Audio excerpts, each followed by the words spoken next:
Hi, this is Earth Angel Ascension back with another quick video. Today I'm going to talk about energetic vampires and some of the tactics they use to steal like empaths energy or targeted individuals energy. First and foremost, let me explain something right now. As a targeted individual, you're targeted not for your bad qualities but because of your good qualities.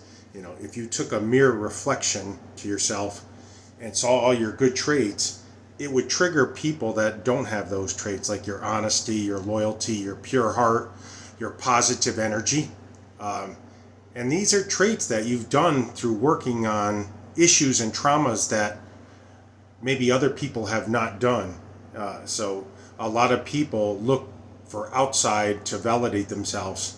And so when they see you and you've done all this work, you're like a mirror to them of stuff that they need to work on. So basically, their job when they see you is to try to lower you down.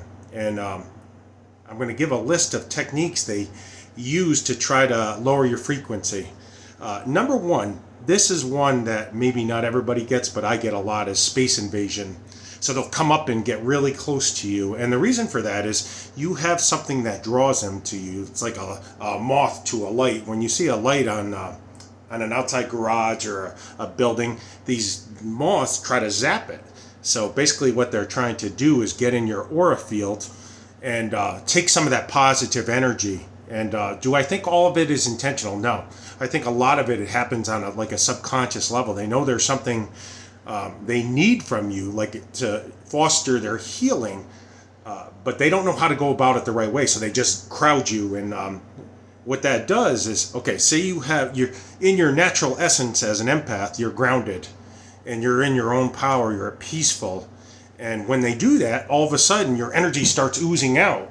And it also, like your magnetic body, which is your aura, it creates a terror in that.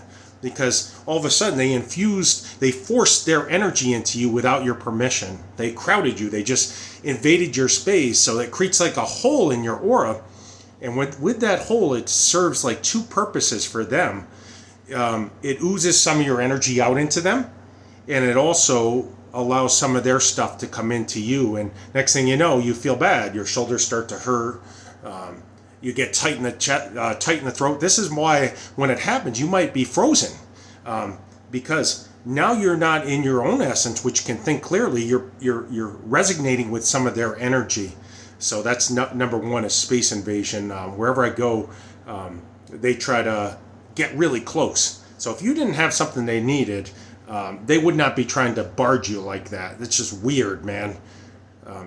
That's another thing about being like that, like lower consciousness, is you're not aware of others' boundaries like we are. Like we would never do that to somebody because we wouldn't want them to feel uncomfortable. We respect that they're a sovereign being and separate from us. But with people like on a high narcissistic scale, they don't see people as separate. They see them as theirs and like a possession or an extension of themselves, which is not correct, because those people are responsible for their own stuff, and you're not responsible in any way for their stuff.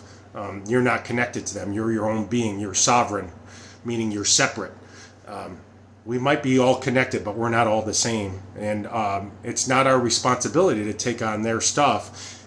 And this is why I say that. It's our job to show them the right thing to do, if we choose to, if we have enough in our reserve.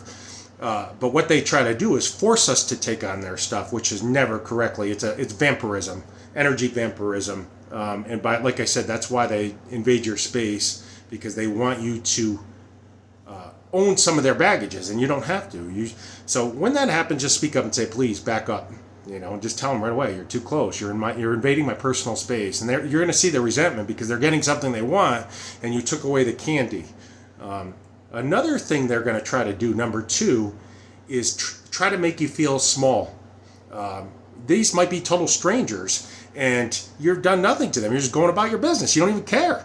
See, the thing about it is, when you're not connected inside yourself, you're going to look outside yourself for others' approval, and they see that you're not like that. You have your own power source. You're created you're connected to the Most High Father, God in heaven, and you don't need to feed off of somebody to survive. You have your own battery source.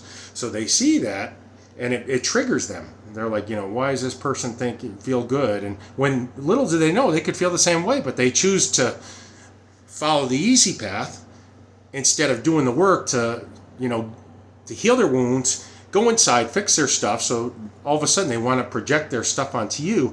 And the quickest way to steal somebody's power is try to make them feel not good enough. So that's what they'll try to do. You might say something and talk to them, and they're going to try to diminish what you say, because it bothers them that you have your own battery source and you're not connected to that system that they all seem to be connected to, which says that you have to feed on others to have energy here. No, you don't have to feed on others. You go to the Most High and say, Father, fill me up today. You do the right things. You sleep right. You eat right. You pray. You give your life to the Lord.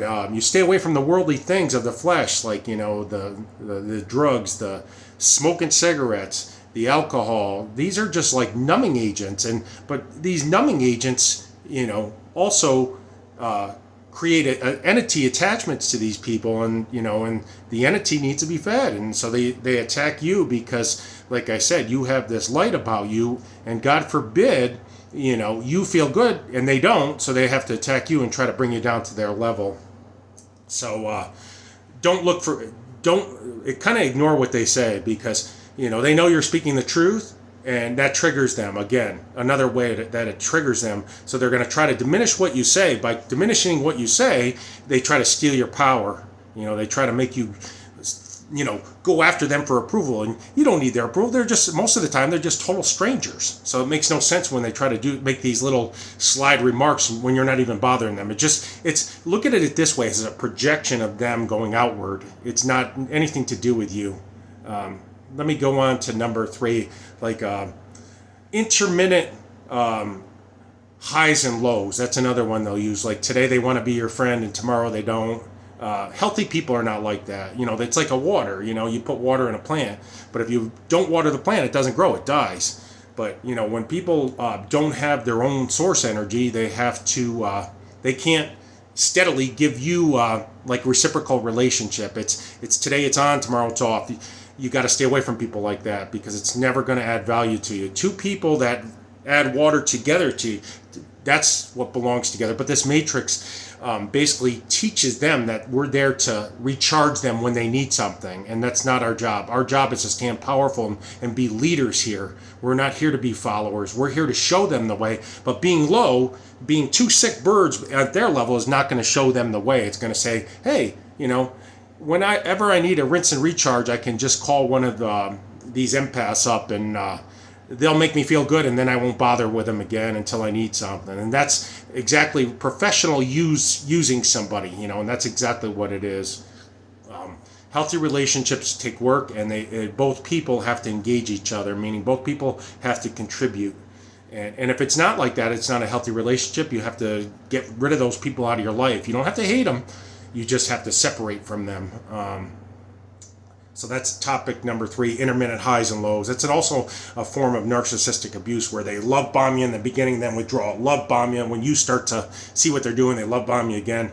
It's a game just to keep you in the game, so that you're basically donating your energy, which is supply for them. Let's go on to topic number 4, what they do to steal energy from you. Try to make you feel fearful. They'll stare at you. They'll like come at you. Like I said, that's kind of goes with number 1. They might even follow you. Like if you're walking around the store, it's like they get into like this like hive mind zone, and you might go down one aisle, and then all of a sudden they're right behind you. It's like it just shows you that they don't even have their own energy source. They don't even have their own battery pack.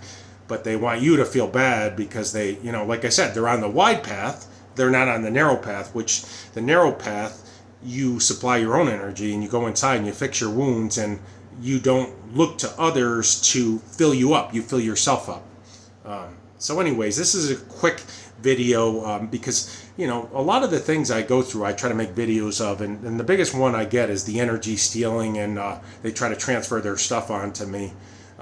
Or today they could be nice, and like kind, and then tomorrow they treat me as if they don't know me. And I'll say this, if you're watching my videos, you're a pure heart. You're not like that. Today you're the same person. Tomorrow you're the same person. You probably have the same hobbies you had as a kid. And you realize that none of these things that they're chasing after don't add any value to your life. They're temporal fixes, like the worldly things, like the material things. I'm not materialistic. I could care less, because that doesn't hold any value. My peace holds all the value. You buy everything here. None of it's coming with you. So if you don't have your peace, you have nothing here. You're poor. Until next time, I love you. Just realize what, your job here is to be a leader, not a follower. You are abundantly rich. I'm here to tell you that. If you weren't rich, these people would not be coming up to you. They wouldn't be invading your space. They wouldn't be looking for your approval, even though it might seem negative, or they wouldn't be looking to steal your energy. They wouldn't be looking to block you or crowd you. You're very important here. Until next time, I love you. God bless you.